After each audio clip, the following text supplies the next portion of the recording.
اللهم اهدنا وسددنا. السلام علیکم ورحمۃ اللہ وبرکاتہ۔ الحمد للہ رب العالمین، الصلاۃ والسلام علی اشرف الانبیاء والمرسلین وعلی آلہ وصحبہ اجمعین، ثم اما بعد، فاعوذ باللہ من الشیطان الرجیم، بسم اللہ الرحمن الرحیم، رب اشرح لی صدری ویسر لی امری واحلل عقدۃ من لسانی یفقہوا قولی، اللہم فقہنا فی الدین، اللہم اہدنا وسددنا، اللہم صلی وسلم علی نبی الامی وعلی آل محمد۔ آج ہم انشاءاللہ تعالیٰ پڑھنے والے ہیں سورۃ البقرہ کی آیت نمبر 158 سے آنورڈ۔ بسم اللہ الرحمن الرحیم۔ ان الصفا والمروۃ من شعائر اللہ، ان بے شک الصفا صفا والمروۃ اور مروہ، صفا اور مروہ دو پہاڑیوں کے نام ہیں، من شعائر اللہ اللہ کے شعار میں سے ہیں، اللہ کی نشانیوں میں سے ہیں، فمن تو جو شخص حج البیتا حج کرے بیت اللہ کا، او اعتمرا یا وہ عمرہ کرے، فلا جناح علیہ فلا تو نہیں، جناح کوئی گناہ، علیہ اس پر، کس بات پہ کوئی گناہ نہیں، ان یطوف بہما کہ وہ ان دونوں کا طواف کر لے، ومن تطوع اور جو کوئی خوشی سے یا شوق سے کرے، خیرن کوئی بھی نیکی، فإن اللہ تو بے شک اللہ تعالی، شاکر علیم بڑا قدردان اور خوب جاننے والا ہے۔ ان الذین بے شک وہ لوگ جو یکتمون چھپاتے ہیں، ما اس چیز کو جو انزلنا ہم نے نازل کیا، من البینات واضح نشانیوں میں سے، والہدا اور ہدایت میں سے، من بعد اس کے بعد، ما بیناہ جو ہم نے کھول کر بیان کر دیا، یعنی کہ جو ہم نے بیان کر دیا، ہم نے واضح کر دیا ان کو، للناسی لوگوں کے لیے، فی الکتابی کتاب میں، اولئک یہی وہ لوگ ہیں، یلعنہم اللہ کہ لعنت کرتا ہے ان پر اللہ سبحانہ وتعالی، ویلعنہم اور لعنت کرتے ہیں ان پر اللاعنون لعنت کرنے والے۔ بے شک صفا اور مروہ اللہ کی عظمت کی نشانیوں میں سے ہیں، چنانچہ جو شخص بیت اللہ کا حج کرے یا عمرہ کرے تو اس پر کوئی گناہ نہیں اس بات پر کہ وہ طواف کرے ان دونوں کا، اور جو شخص خوشی سے کوئی نیکی کرے تو بے شک اللہ تعالیٰ بڑا ہی قدردان اور خوب جاننے والا ہے۔ بے شک جو لوگ چھپاتے ہیں اس چیز کو جو ہم نے نازل کیے، یعنی کہ واضح دلائل اور ہدایت کی باتیں، اس کے بعد جو ہم نے کھول کر بیان کر دیا لوگوں کے لیے اس کتاب میں، تو یہ لوگ اللہ لعنت کرتا ہے ان پر اور لعنت کرتے ہیں ان پر لعنت کرنے والے۔ الا الذین سوائے ان لوگوں کے جنہوں نے تابو توبہ کر لی، و اصلحوا اور اپنی اصلاح کر لی، و بینوا اور کھول کر بیان کیا، فاولئک تو یہ وہ لوگ ہیں، اتوبہ توبہ قبول کرتا ہے، علیہم ان پر، یعنی کہ اللہ سبحانہ وتعالیٰ کہہ رہے ہیں اتوب علیہم میں توبہ قبول کرتا ہوں ان کی، یا میں متوجہ ہوتا ہوں ان پر، وانا اور میں التواب بہت زیادہ توبہ قبول کرنے والا، الرحیم بہت زیادہ رحم کرنے والا ہوں۔ سوائے ان لوگوں کے جنہوں نے توبہ کی اور اصلاح کر لی اور کھول کر بیان کیا، تو یہ وہ لوگ ہیں کہ میں ان کی توبہ قبول کرتا ہوں اور میں بہت زیادہ توبہ کو قبول کرنے والا اور بہت رحم کرنے والا ہوں۔ ان الذین کفروا ان بے شک الذین وہ لوگ جنہوں نے کفروا کفر کیا، وماتوا اور وہ مر گئے، وہم کفار اس حال میں کہ وہ کافر ہی تھے، اولئک یہ وہ لوگ ہیں، علیہم جن پر لعنت اللہ لعنت ہے اللہ تعالیٰ کی، والملائکتی اور فرشتوں کی، والناس اجمعین اور تمام کے تمام لوگوں کی۔ یہ لوگ جنہوں نے کفر کیا اور وہ اسی کفر کی حالت میں مر گئے، تو اللہ کہہ رہے ہیں یہ وہ لوگ ہیں جن پر اللہ کی اور اس کے فرشتوں کی اور تمام کے تمام لوگوں کی لعنت ہے، خالدین فیہا خالدین وہ ہمیشہ ہمیشہ رہیں گے، خلد پائیں گے، فیہا اس میں یعنی اسی لعنت میں، لا یخفف نہیں ہلکا کیا جائے گا، نہیں کم کیا جائے گا، عنہم ان سے، العذاب عذاب کو، ولا ہم اور نہ ہی وہ، ینظرون مہلت دیے جائیں گے، وہ اس لعنت میں ہمیشہ ہمیشہ رہیں گے، ان سے عذاب کو کم نہیں کیا جائے گا اور نہ ہی وہ مہلت دیے جائیں گے۔ وَإِلَٰهُكُمْ إِلَٰهٌ وَاحِدٌ، اور الہکم تمہارا الہ، الہٌ الہ ہے، واحد ایک ہی، تمہارا معبود تمہارا الہ ایک ہی ہے۔ لا الہ الا ہو، لا نہیں ہے الہ کوئی الہ، الا سوائے ہوا اسی کے، وہی ہے، اس کے علاوہ تمہارا کوئی الہ نہیں۔ کون ہے وہ؟ الرحمن، جو بڑا ہی مہربان ہے، الرحیم، بار بار یا نہایت رحم کرنے والا ہے۔ تمہارا معبود اللہ ہی ہے، اس کے علاوہ کوئی الہ نہیں، اور وہ بڑا ہی مہربان اور نہایت رحم کرنے والا ہے۔ ان آیات میں اللہ سبحانہ و تعالیٰ نے سب سے پہلے بات کی گئی صفا اور مروہ کی۔ اللہ سبحانہ و تعالیٰ کہہ رہے ہیں کہ بے شک صفا اور مروہ اللہ تعالیٰ کے شعائر میں سے ہیں، اور صفا اور مروہ مکہ میں دو پہاڑیاں ہیں۔ صفا جو ہے وہ جنوب مشرق کی طرف ہے، جبکہ مروہ اس کے بالکل اپوزٹ پیرلل سائڈ پہ ہے۔ یہ دونوں پہاڑیاں حرم کعبہ میں ہیں، اور اگرچہ یہ اب اس طرح موجود نہیں ہیں، لیکن وہاں ان کے نشانات موجود ہیں، اور ان دونوں کا جو آپس کا فاصلہ ہے وہ تقریباً 760 بڑے بڑے قدم اٹھانے کے برابر ہے۔ تو جب کبھی ہم حج کے لیے جاتے ہیں یا عمرے کے لیے جاتے ہیں تو حج اور عمرے کے لیے جانے والے ان کی سعی کرتے ہیں، اور سعی کیا ہے؟ تیز تیز قدموں سے ان کے چکر لگانا، اس کے لیے دوڑنا، تیز قدموں کے ساتھ چلنا۔ پھر اللہ سبحانہ و تعالیٰ کہہ رہے ہیں کہ یہ شعار ہیں۔ شعار میں اگر آپ اس پہ غور کریں تو یہ روٹ ورڈ ہے شین عین را، شین عین را، اور اسی سے لفظ ہے شعور بھی۔ ٹھیک ہے، ہم جو بولتے ہیں نا شعور، تو وہ بھی اسی لفظ سے بولا جاتا ہے کہ اللہ سبحانہ و تعالیٰ کہہ رہے ہیں کہ یہ شعار ہیں، یعنی شعار جمع ہے شعیرہ کی، اور اس کا مطلب ہوتا ہے ایسی چیز جو انسان کو شعور دے، شعور بخشے، کسی چیز کا احساس دلانے والی ہو، کوئی ایسی نشانی، ایسی چیز کہ جس کے ساتھ آپ کی وابستگی ذہنی سطح پر ہو، آپ کے شعور میں وہ آ کر بات بیٹھ جائے۔ اسی وجہ سے تو کہا جاتا ہے کہ جیسے اب پیغمبر ہیں یا ہمارے قرآن پاک میں بار بار جو قصے چلتے ہیں تو یہ ہمارے شعور کو بیدار کرتے ہیں، ہمارے اس کنیکشن کو جگاتے ہیں۔ اسی طرح جب کوئی شخص اللہ سبحانہ و تعالیٰ کے گھر کا حج کرے گا، صفا اور مروہ کی سعی کرے گا، دونوں پہاڑوں کے درمیان جو 7 چکر لگائے جاتے ہیں، اللہ تعالیٰ کہہ رہے ہیں اگر کوئی خوشی سے اس کو کرے گا تو اللہ سبحانہ و تعالیٰ قدردان ہے۔ اللہ تعالیٰ کہہ رہے ہیں فَإِنَّ اللَّهَ شَاكِرٌ عَلِيمٌ، یعنی کہ آپ اللہ کی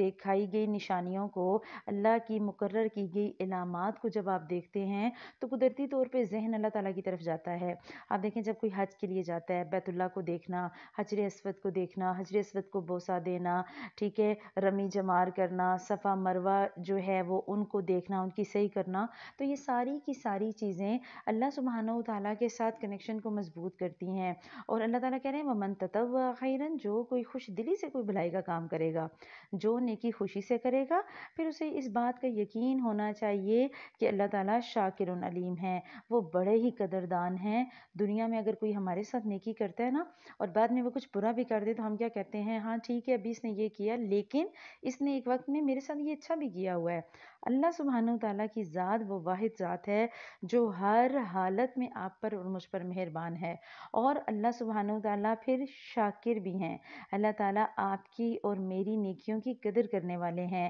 شاکر کا لفظ اللہ سبحانہ و تعالیٰ کی طرف آیا نا تو آپ دیکھیں شکر کی وجہ سے آیا، شکر کی نسبت ہے۔ جب کوئی انسان اللہ سبحانہ و تعالیٰ کی طرف خوشی خوشی نیکی کرے گا، کیونکہ آیت کے پچھلے حصے میں کیا آیا؟ وَمَن تَطَوَّعَ خَيْرًا، جو خوشی سے بھلائی کرے گا۔ اور انسان خوشی سے کیوں بھلائی کرتا ہے، نیکی کیوں کرتا ہے؟ جب اس کے دل میں اللہ کی محبت ہوتی ہے، اس کے دل میں شکر گزاری ہوتی ہے، وہ اللہ کو اپنا احسان مند سمجھتا ہے، وہ سمجھتا ہے کہ اللہ سبحانہ و تعالیٰ نے میرے اوپر جو بھی آزمائش رکھی، مجھے جو سہولتیں دیں، جو آسانیاں دیں، جو نعمتیں دیں، جو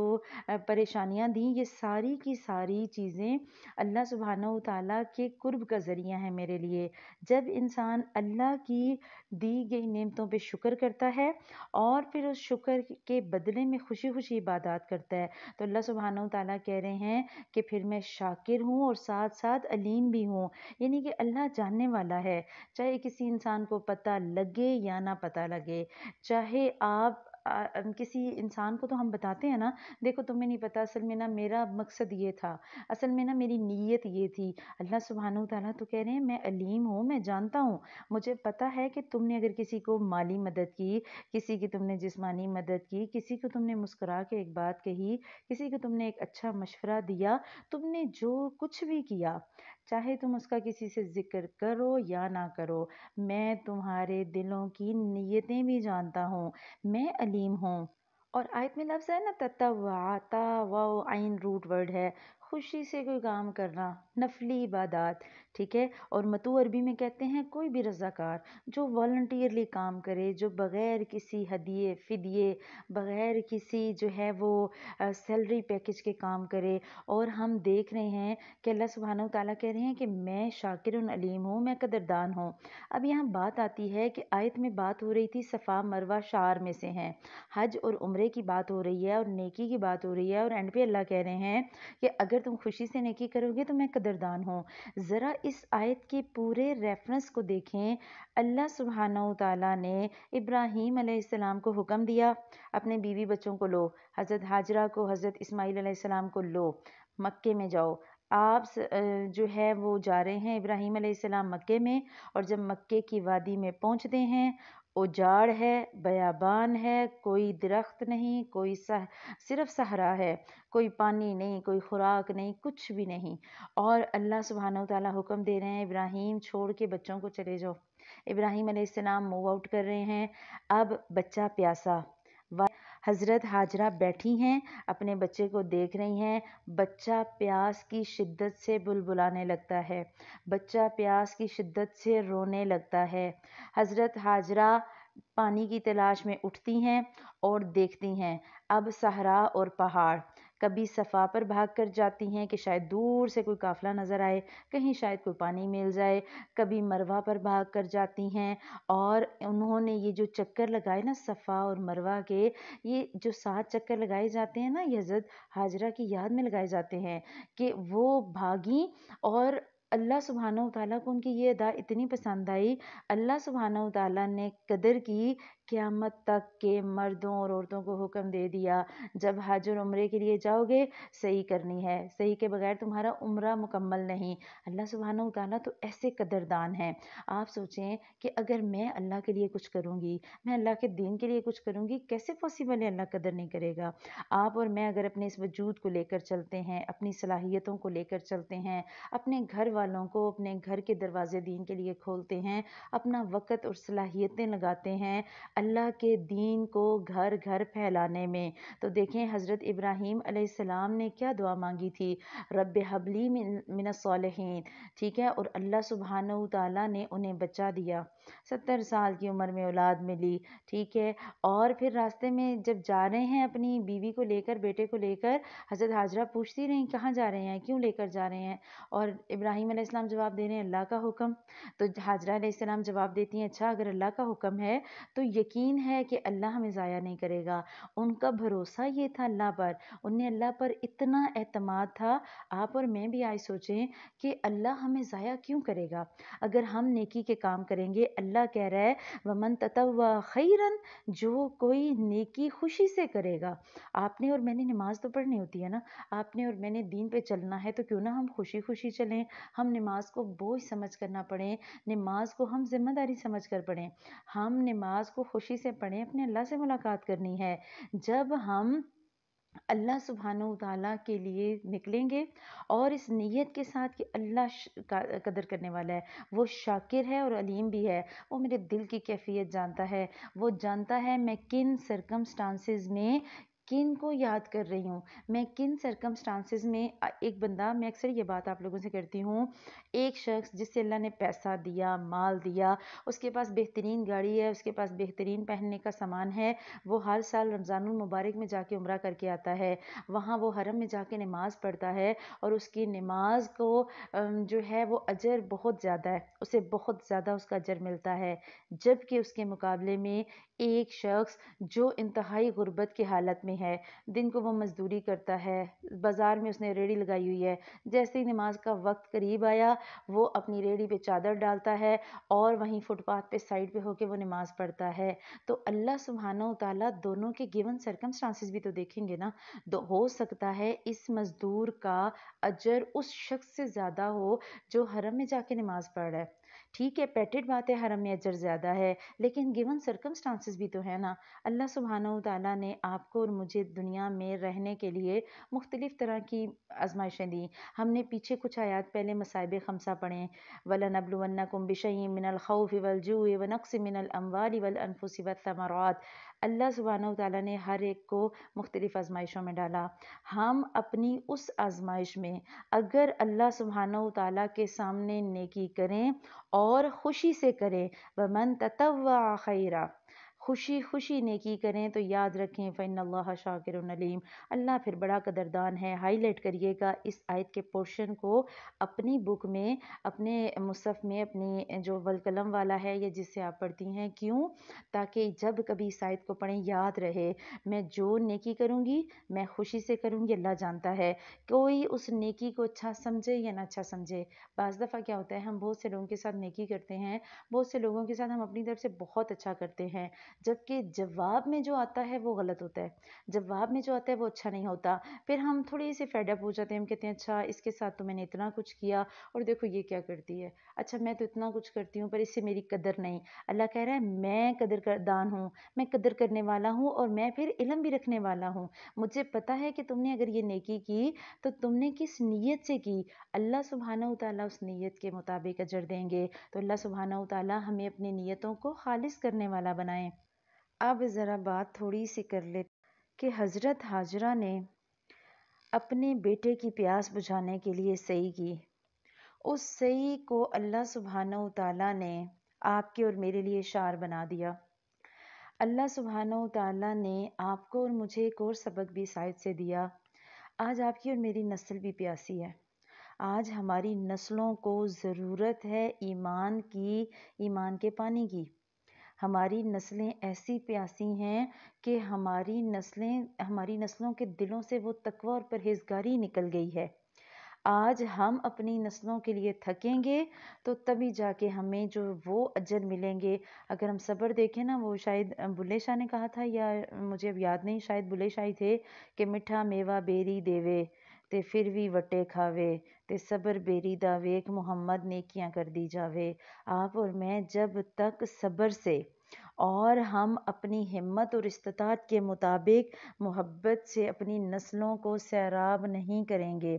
حضرت ہاجرہ کے سامنے بچہ پاؤں مار رہا ہے اور وہ بھاگ رہی ہیں کہ اپنے بچے کی پیاس بجھائیں۔ آج آپ کے اور میرے سامنے ہماری نسلوں پہ نسلیں تباہ ہو رہی ہیں۔ کیا آج آپ کو اور مجھے صحیح کی ضرورت نہیں ہے؟ کیا آپ کو اور مجھے اس بات کو سوچنے کی ضرورت نہیں ہے کہ وہاں ایک بچہ تھا اور یہاں ہماری پوری کی پوری نسلیں تباہ ہو رہی ہیں؟ اللہ سبحانہ و تعالیٰ نے کہا نا کہ یہ اللہ تعالیٰ نے شعار اس لیے بنائے، نشانیاں اس لیے بنائیں کہ ہم خوشی خوشی سے ان شعار کے ذریعے اللہ کے قریب جائیں۔ تو اگر آپ اور میں حضرت ہاجرہ کی جگہ پر اپنی ذات کو رکھ کے سوچیں کہ ہمارے سامنے ہماری نسلیں مر رہی ہیں، ہمارے سامنے ہماری نسلیں جہنم کی طرف گر رہی ہیں، آپ کو اور مجھے ضرورت ہے نا ہم خوشی خوشی نیکیاں کریں، ہم تھک کے نیکیاں کریں۔ کیوں؟ ہم ذہن میں یہ بات رکھیں کہ اگر حضرت ہاجرہ کی کوشش ضائع نہیں گئی، اللہ نے ان کی نیکی کی قدر کی، تو اگر آج آپ اور میں اپنی نسلوں کو بچانے کے لیے تھکیں گے، اللہ ہماری بھی قدردانی کریں گے۔ ہو سکتا ہے آپ اور میں جو محنت آج کریں اس کا کچھ حصہ ہماری اس نسل میں آئے اور اس کا بہت بڑا حصہ ہماری اگلی نسل میں آئے۔ ہو سکتا ہے ہماری دوسری یا تیسری پشت جا کے اس لیول پہ پہنچے جس پہ ہم چاہتے ہیں۔ تو اگر ہم کوشش کریں گے، ہم ضرور ضرور اللہ کو راضی کریں گے اور اللہ ہماری نیتیں جو ہے وہ خالص کریں تاکہ ہم اپنی اولادوں کو خوشی خوشی اس دین کی طرف راغب کریں، ہم انہیں بتا سکیں کہ حقیقت میں یہ دین کیا ہے، اور ہم انہیں صحیح دین دیں، کیونکہ اگلی ہی آیت میں آ گیا ان الذین یکتمون ما انزلنا من البینات والہدی، کہ جو لوگ ہمارے احکامات میں ہماری ہدایات کو، جو کچھ ہم نے نازل کیا اسے کسی بھی غرض سے چھپاتے ہیں، اور وہ چیزیں چھپاتے ہیں جو ہم نے اپنی کتاب میں کھول کھول کر بیان کر دیں، تو اگر کوئی ایسا کرے گا جو چھپائے گا، جو حقیقت میں، اب اشارہ تو یہود کی طرف ہے، یہود کیا کرتے تھے کہ باتوں کو گھما پھرا دیتے تھے، اور یہاں پر جو صفا اور مروہ کی نشانیوں کی بات کی گئی، اسی طرح اللہ کے نبی صلی اللہ علیہ وسلم کے بارے میں بھی بینات اور ہدا، یعنی کہ نشانیاں کلیئر موجود تھیں یہود کی کتابوں میں، لیکن انہوں نے اللہ کے نبی صلی اللہ علیہ وسلم کے بارے میں جتنی بھی معلومات تھیں، جتنی بھی نشانیاں تھیں، بجائے اس کے کہ ان سے رہنمائی لیتے، انہیں چھپا لیا۔ اب ہم پیچھے پڑ چکے نا، ومن ازلم ممن کتم شہادۃ عندہ من اللہ، اس شخص سے بڑھ کر ظالم کون ہوگا جس کے پاس اللہ کی طرف سے ایک گواہی تھی، اس نے اسے چھپا لیا۔ تو یہاں اسی کی وضاحت بتائی جا رہی ہے کہ تورات اور انجیل میں تو بڑی کھلی کھلی شہادتیں موجود تھیں اللہ کے نبی صلی اللہ علیہ وسلم کے بارے میں، دین کے بارے میں، لیکن انہوں نے کیا کیا؟ دین کو بدل دیا۔ اللہ کہہ رہے ایسے لوگوں کو اللہ تعالیٰ اپنی رحمت سے دور کرتا ہے، ایسے لوگوں پر اللہ تعالیٰ کو بہت شدید غصہ آتا ہے۔ کیوں؟ ایک تو انہیں علم ہے، اور علم ہونے کے باوجود وہ غلط بات کر رہے ہیں۔ اور اگر ہم دیکھیں تو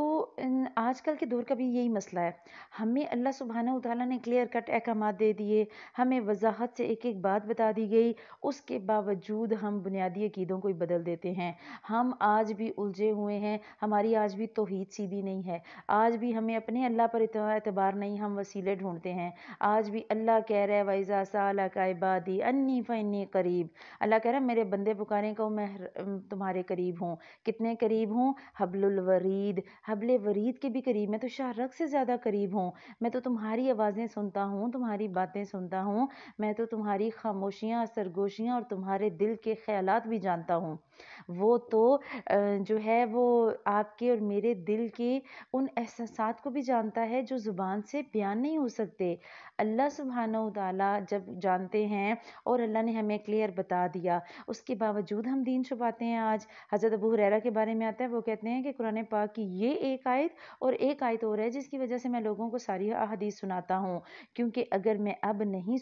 سناؤں گا تو میں چھپانے والوں میں اس سے نہ آ جاؤں۔ اسی طرح وہ کہتے ہیں کہ اگر حدیث میں آتا ہے کہ اگر کسی کو حق بات پتہ ہو اور وہ اسے چھپا لے تو قیامت کے دن اس کے منہ میں آگ کی لگام ڈالی جائے گی۔ اب دیکھیں ایک بندے کے پاس علم ہو اور وہ علم ہی غلط بتائے اور وہ غلط طریقے سے بتائے، تو اللہ سبحانہ وتعالیٰ نے کہا کہ نہیں، اگر ایسا کرو گے پھر اللہ کی لعنت کے مستحق ہو۔ ہاں، وہ لوگ الا الذین تابوا واصلحوا، سوائے ان کے جو توبہ کر لیں اور اصلاح کر لیں۔ غلطی پہ تھے، کوئی بات نہیں، پتہ لگ گیا، پچھلی غلطی معاف ہو جائے گی، توبہ کر لو، سچی توبہ کرو۔ کیوں؟ اللہ سبحانہ وتعالیٰ کہہ رہے ہیں کہ جو توبہ کرے گا تو اللہ تعالیٰ فَأُولَٰئِکَ أَتُوبُ عَلَيْهِمْ، اللہ کہہ رہا ہے میں ان پہ متوجہ ہو جاؤں گا، میں ان کی توبہ قبول کر لوں گا۔ کیوں؟ وَأَنَا التَّوَّابُ الرَّحِيمُ، میں تو توبہ قبول کرنے والا اور رحم کرنے والا ہوں۔ اللہ سبحانہ وتعالیٰ نے بتا دیا، غلطی ہو گئی، کوئی بات نہیں، انسان ہے، بحیثیت انسان غلطی ہو جائے گی۔ اگر غلطی ہو گئی،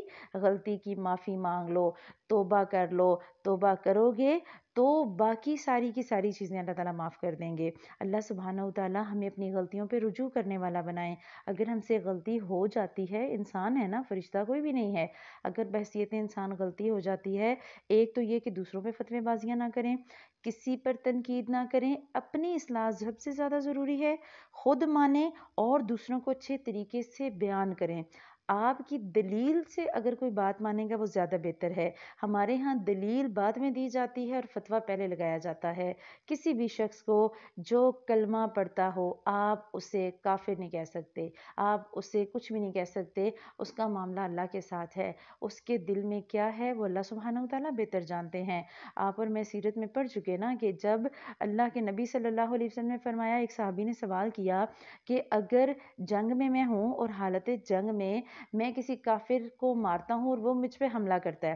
اور وہ مجھ پہ حملہ کرتا ہے اور میرا بازو بھی کاٹ دیتا ہے، اور اس کے بعد جب میں اس پہ حملہ کرتا ہوں جواباً اور وہ بندہ آگے سے کلمہ پڑھ دیتا ہے، تو پھر میرے لیے کیا حکم ہے؟ اللہ کے نبی صلی اللہ علیہ وسلم نے فرمایا اگر وہ کلمہ پڑھ لے گا تم اسے چھوڑ دو، کیونکہ اس کا کلمہ اللہ کے ساتھ ہے، اللہ سبحانہ و تعالیٰ کے ساتھ وہ کمٹمنٹ ہے اور اس کا اجر اسے اللہ دے گا، نیتیں اللہ بہتر جانتا ہے۔ تو اگر کبھی غلطی ہو جائے، اگر گناہ ہو جائے، ابھی تک عقیدے میں فرق تھا، ابھی تک عبادات میں فرق تھا، ابھی تک سوچ میں فرق تھا، کوئی بات نہیں، جب سمجھ آ گئی معافی مانگ لیں، پچھلے گناہ انشاءاللہ تعالیٰ معاف ہو جائیں گے، اگلی غلطی اگر جو ہے وہ آپ اصلاح کر لیں گے، اللہ سبحانہ و تعالیٰ اس اصلاح کی وجہ سے پچھلے گناہوں کو بھی معاف کر دیں گے۔ لیکن جو نہیں معافی مانگے گا، جو اپنی گناہوں پر شرمندہ نہیں ہوگا، ان کا معاملہ کیا ہوگا؟ ان الذین کفروا وماتوا وهم کفار اولئک علیہم لعنت اللہ والملائکۃ والناس اجمعین۔ اللہ کہہ رہے ہیں جو شخص بھی کافر ہوگا اور وہ کافر ہی مر جائے گا، اس کے بعد آپ اس کے لیے دعا نہیں کر سکتے، اللہ اسے نہیں بخشے گا، اس پر اللہ کی بھی لعنت، اس کے فرشتوں کی بھی لعنت اور تمام کے تمام لوگوں کی بھی لعنت۔ آپ دیکھیں کافر ہے نا، تو دنیا میں اگر وہ ہم ان تک دین نہیں پہنچائیں گے تو آپ کی اور میری سب کی پکڑ ہوگی، ہم سب سے پوچھا جائے گا کہ تم نے اللہ کے دین کو آگے کیوں نہیں پہنچایا؟ آپ اور میں امت وسط ہیں نا، آپ کا اور میرا کام ہے ہم دوسروں تک دین پہنچائیں، دوسروں کو ان کے ساتھ ہمدردی کرتے ہوئے انہیں جہنم سے بچائیں، ان کی زندگی، ہم اپنی زندگی میں ان کے لیے دعا کریں گے اللہ انہیں ہدایت دے، لیکن ان کو ہم وسائل مہیا کریں کہ آپ آئیں اور پڑھیں اور سیکھیں۔ لیکن اگر کوئی شخص مر جاتا ہے، مرنے کے بعد اللہ نے کہا اس کے بعد ان کے عذاب کو کم نہیں کیا جائے گا، انہیں جہنم سے نہیں نکالا جائے گا، خالدین فیہا، وہ ہمیشہ ہمیشہ اس میں رہیں گے، لا یخفف عنہم العذاب ولا هم ینظرون، نہ پھر ان سے عذاب کو کم کیا جائے گا اور نہ ہی ان کو جو ہے وہ مدد دی جائے گی۔ اللہ کے نبی صلی اللہ علیہ وسلم نے فرمایا جہنم کے بارے میں کہ جہنم اتنی گرم ہے کہ اگر جہنمی لوگوں کو جہنم سے نکال کر اس دنیا کی آگ میں ڈال دیا جائے تو وہ سکون سے سو جائیں۔ آپ ذرا سوچیں، ہم جو اتنے آرام سے کہتے ہیں کوئی نہیں جی کچھ دن جہنم میں رہیں گے تو پھر تو جنت میں جائیں گے، جہنم تو اتنی گرم ہے کہ وہاں سے اگر دنیا کی آگ میں آئیں گے تو سکون سے سو جائیں گے۔ اللہ سبحانہ و تعالیٰ کا آپ پر اور مجھ پر احسان، اس نے آپ کو اور مجھے اس کتاب سے جوڑا، اس مصحف سے جوڑا، آپ کو اور مجھے اللہ سبحانہ و تعالیٰ نے وہ نعمت دی، اگر ہم چاہیں اور ہم اس نعمت کی قدر کریں تو اللہ سبحانہ و تعالیٰ کی شکر کے لیے یہی سب کچھ کافی۔ وجہ کیا؟ وَإِلَٰهُكُمْ إِلَٰهٌ وَاحِدٌ، اللہ کہہ رہا ہے تمہارا الہ ایک ہی ہے، یاد رکھو اللہ کے علاوہ کوئی معبود نہیں، لا الہ الا هو الرحمن الرحیم، اللہ کے علاوہ تو کوئی الہ ہے ہی نہیں، وہی رحمان ہے اور وہی رحیم۔ تو پوری آیات کے ٹاپک کو اللہ تعالیٰ کلوز کر رہے ہیں جس آیت پہ، وہ یہ کہ اللہ الہ ہے، اللہ کے مقام کو مانو، اس کو پہچانو، اگر حالت کفر میں مرو گے نا تو پھر جہنم ٹھکانہ بنے گی۔ اب ذرا واپس آ جاتے ہیں اس ٹاپک پہ کہ کفر پہ مریں گے تو جہنم ملے گی، لیکن اب کفر ہوتا کیا کیا ہے، کفر کیسے کیسے ہوتا ہے؟ اللہ سبحانہ و تعالیٰ نے ہمیں کفر کے کچھ درجے بتائے، ایک تو یہ کہ اللہ کو سرے سے ہی کوئی نہ مانے، اور دوسرا یہ کہ اللہ کو مانے تو صحیح لیکن اللہ کو بڑا نہ مانے۔ اللہ سبحانہ و تعالیٰ کو تو مان رہے ہیں، اللہ کے احکامات کو نہیں مان رہے، اللہ کو مان رہے ہیں، اللہ کی نہیں مان رہے، اللہ کو تو مان رہے ہیں، اللہ اکبر، اللہ سب سے بڑا ہے، پانچوں وقت نماز پڑھ رہے ہیں، لیکن اس نے جو احکامات دیے، جو ہدایات دیں، اللہ کہہ رہا ہے سود نہیں کھانا، اللہ کہہ رہا ہے بے حیائی والے کوئی کام نہیں کرنا، ادھر سے پانچوں نمازیں پڑھی جا رہی ہیں، ادھر سے بے حیائی کے سارے کام کیے جا رہے ہیں، اور دوسری طرف زبان سے تو کہا جا رہا ہے لا الہ الا اللہ، لیکن نہ نمازیں پڑھی جا رہی ہیں اور نہ ہی قرآن پڑھا جا رہا ہے، بس رمضان میں قرآن پڑھا، یا پھر 7-8 سال کی عمر میں بچے نے ناظرہ پڑھ لیا اور چلو جی ہم نے اپنا سب کچھ کر لیا۔ ہمیں یہ لگتا ہے کہ زندگی میں ایک دفعہ ناظرہ کر لینا اور بڑے فخر سے بتاتے ہوتے ہیں ہاں جی ہمارے بچے نے قرآن ختم کر لیا ہے، اور ہم اس کو ختم کر کے ختم شدھ کر کے چھوڑ دیتے ہیں، اور ہم اس کو دوبارہ کھول کر پڑھنا نہیں ضروری سمجھتے، اور اگر کوئی پڑھنے کے لیے بیٹھ جائے تو چلو جی اب ہمارے تو بچے کو پتہ نہیں کیا ہو گیا ہے، جب دیکھو قرآن ہی پڑھتا رہتا ہے، جب دیکھو اس پہ تو مولوی بننے کا بھوت سوار ہے۔ تو یہ سب کچھ آپ اور میں اگر نعمتوں کا شکر ادا نہیں کریں گے نا تو ہم اللہ سبحانہ و تعالیٰ کے سامنے مقابلے پہ آ گئے ہیں۔ اللہ سبحانہ و تعالیٰ نے بتا دیا خوشی سے نیکی کرو، اگر تم نیکی خوشی سے کرو گے نا تو ضرور بضرور اللہ اجر دے گا۔ اور اللہ سبحانہ و تعالیٰ ہمیں، اگر ہم اس کا شکر کریں، اگر ہم اپنی زندگی کو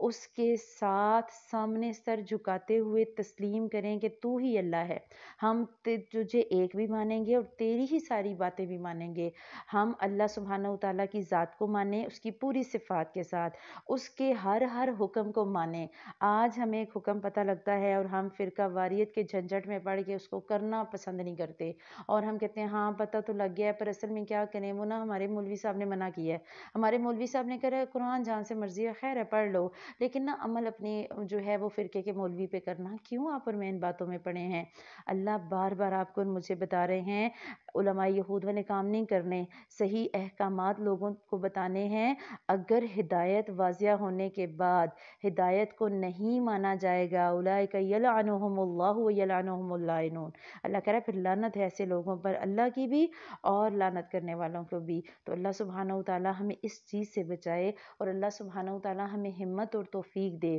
کہ ہم زندگی میں اس قرآن کو صحیح طریقے سے سمجھیں، ہم صراط مستقیم کو ایسے سمجھیں جیسے واقعی ہم سیدھے راستے پہ چل رہے ہیں، ہمارے لیے علم کو حاصل کرنا بھی آسان ہو اور اس پر عمل کرنا بھی آسان ہو، ہمارے دماغ میں یہ بات بیٹھ جائے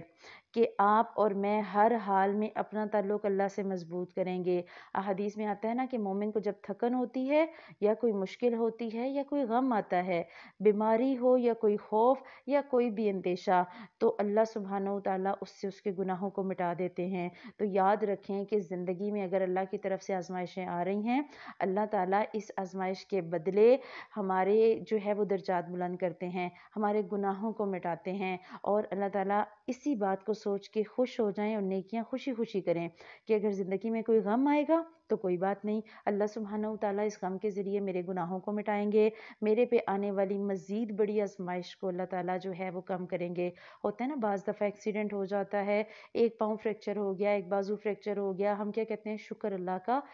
جان بچ گئی، کوئی بات نہیں، یہ تو تمہارا پاؤں فریکچر ہوا ہے مہینے میں ٹھیک ہو جائے گا۔ ہم کیا کہتے ہیں ایکسیڈنٹ ہو گیا، اچھا گاڑی ساری تباہ ہو گئی، بندے کو کچھ نہیں ہو، ہم کہتے ہیں شکر ہے کوئی نہیں، گاڑی پھر آ جائے گی، تم جان بچ گئی نا۔ تو اللہ سبحانہ و تعالیٰ بعض دفعہ چھوٹی مصیبت، چھوٹی آزمائش اس لیے لاتے ہیں کہ وہ ہمیں بڑی آزمائش سے بچانا چاہتے ہیں، یا پھر اللہ تعالیٰ چھوٹی آزمائش کی وجہ سے ہمارے درجات بلند کرتے ہیں، یا پھر ان آزمائشوں کی وجہ سے اللہ ہمارے گناہوں کو مٹاتے ہیں۔ اللہ کے نبی صلی اللہ علیہ وسلم نے فرمایا تھا کہ مومن کو کانٹا بھی چبھتا ہے یا اس سے بھی کم تکلیف پہنچتی ہے تو اللہ اس کے بدلے اس کے درجات بڑھا دیتے ہیں اور اس کے گناہوں کو مٹا دیتے ہیں۔ تو جب بھی زندگی میں چلیں، آزمائش آئے، مشکل آئے، نیکی خوشی خوشی کریں، اور اللہ کی اس آیت کو یاد رکھتے ہوئے کہ اللہ تعالیٰ شاکر العلیم ہے، وہ آپ کی اور میری نیکیوں کی ضرور قدر کرے گا، وہ بڑا ہی قدردان ہے اور اس سے زیادہ قدر کرنے والا کوئی نہیں۔ تو اللہ سبحانہ و تعالیٰ ہمیں ہمت دے، ہمیں توفیق دے، ہماری صلاحیتوں میں، ہمارے وقت میں، ہماری صحت میں،